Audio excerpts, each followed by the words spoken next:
Sunset high and I'm by your side. Blood rush in a hazy glow. My hands to the bones. Vote for David, and will give Israel to you. I will humble David's descendants because of this, but not forever. Solomon tried to kill Jeroboam, but Jeroboam fled to Egypt to Shishak the king, and stayed there until Solomon's death. As for the other events of Solomon's reign, all he did and the wisdom he displayed, are they not written in the book of the annals of Solomon? Solomon reigned in Jerusalem over all Israel 40 years. Then he rested with his ancestors and was buried in the city of David his father, and Rehoboam his son succeeded him as king. Israel rebels against Rehoboam. Rehoboam went to Shechem, for all Israel had gone there to make him king. When Jeroboam son of Nebat heard this, he was still in Egypt, where he had fled from King Solomon. He returned from Egypt, so they sent for Jeroboam, and he and the whole assembly of Israel went to Rehoboam and said to him, Your father put a heavy yoke on us, but now lighten the harsh labor and the heavy yoke he put on us, and we will serve you. Rehoboam answered, Go away for 3 days, and then come back to me. So the people went away. Then King Rehoboam consulted the elders who had served his father Solomon during his lifetime. How would you advise me to answer these people? He asked. They replied, If today you will be a servant to these people and serve them and give them a favorable answer, they will always be your servants. But Rehoboam rejected the advice the elders gave and consulted the young men who had grown up with him and were serving him. He asked them, What is your advice? How should we answer these people who say to us, Lighten the yoke? Your father asked. The young men who had grown up with him replied, These people have said to you, Your father put a heavy yoke on us, but make our yoke lighter. Now tell them, my little finger is thicker than my father's waist. My father laid on you a heavy yoke, I will make it even heavier. My father scourged you with whips, I will scourge you with scorpions. 3 days later, Jeroboam and all the people returned to Rehoboam as the king had said, Come back to me in 3 days. The king answered the people harshly, rejecting the advice given to him by the elders. He followed the advice of the young men and said, My father made your yoke heavy, I will make it even heavier. My father scourged you with whips, I will scourge you with scorpions. So the king did not listen to the people, for this turn of the events was from the Lord, to fulfill the word the Lord had spoken to Jeroboam son of Nebat through Ahijah the Silonite. When all Israel saw that the king refused to listen to them, they answered the king,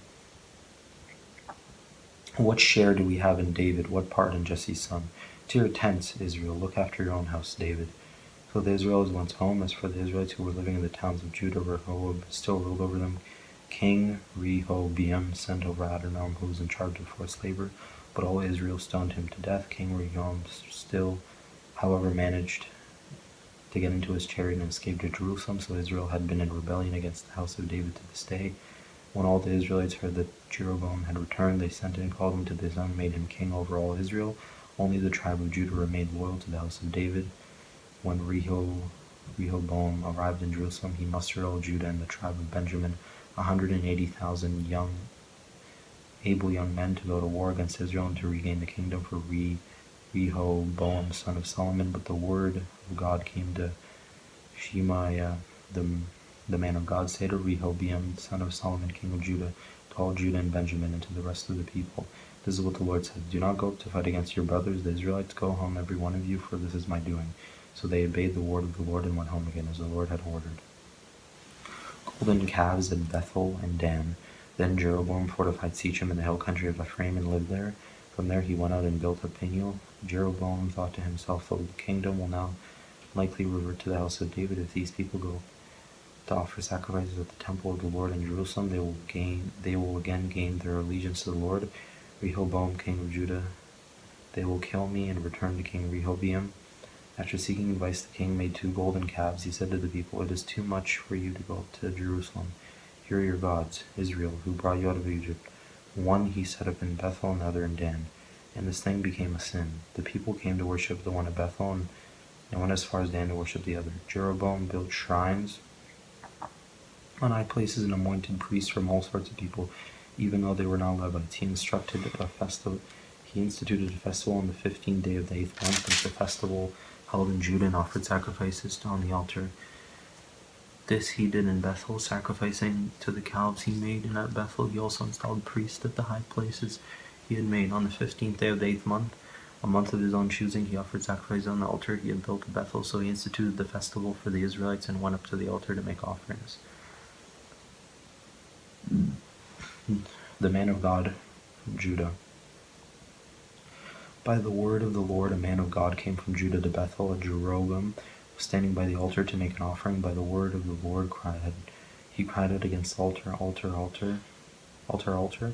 This is what the Lord says, and a son named Josiah will be born to the house of David. On you he will sacrifice the priests of the high places who make offerings here, and human bones will be burned on you.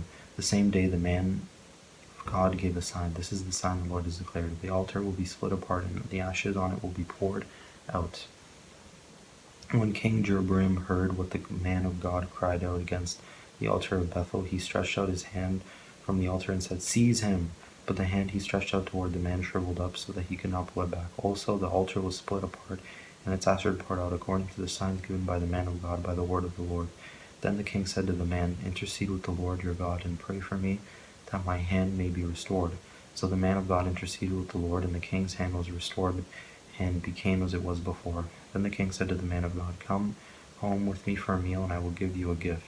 But the man of God answered the king, "Even if you were to give me half your possessions, I would not go with you, nor would I eat bread or drink water here. For I was commanded by the word of the Lord, you must not eat bread or drink water or return by the way you came." So he took another road, and he did not return by the way he had come to Bethel. Now there was a certain old prophet living in Bethel, whose sons came and told him all that the man of God had done there that day. They also told their father what he had done, what he had said to the king. Their father asked him, "Which way did he go?" And his sons showed him which road the man of God from Judah had taken.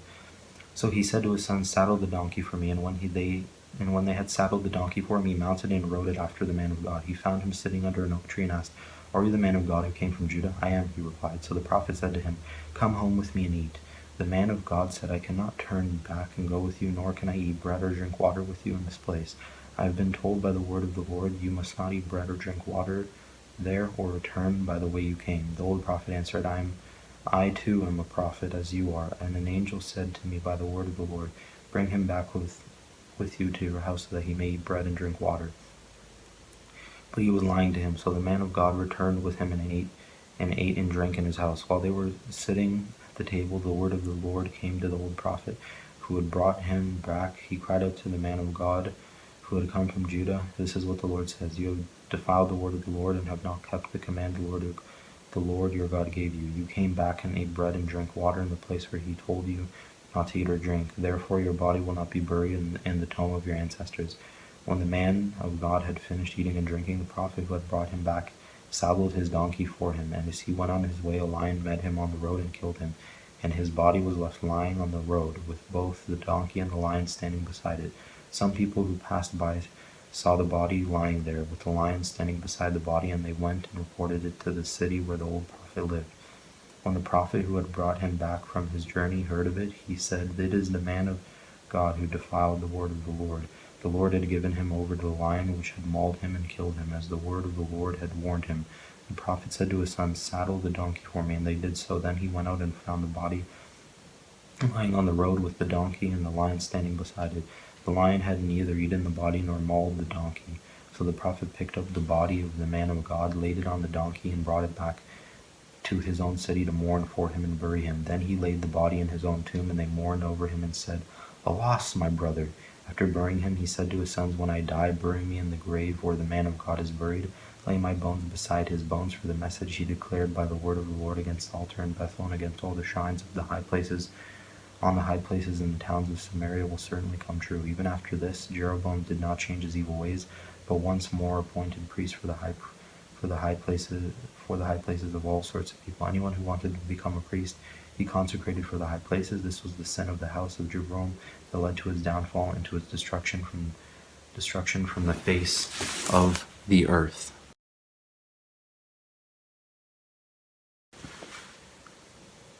Ahijah's prophecy against Jeroboam. At that time Abijah son of Jeroboam became ill, and Jeroboam said to his wife, "Go disguise yourself so you won't be recognized as the wife of Jeroboam. Then go to Silho. Ahijah the prophet is there, the one who told me I would be king over this people. Take 10 loaves of bread with you, some cakes, and a jar of honey, and go to him. He will tell you what will happen to the boy." So Jeroboam's wife did what he said, and went to Ahijah son of Silho. Now Ahijah could not see, and his sight was gone because of his age. But the Lord had told Ahijah, Jeroboam's wife is coming to ask you about her son, for he is ill, and you are to give her such and such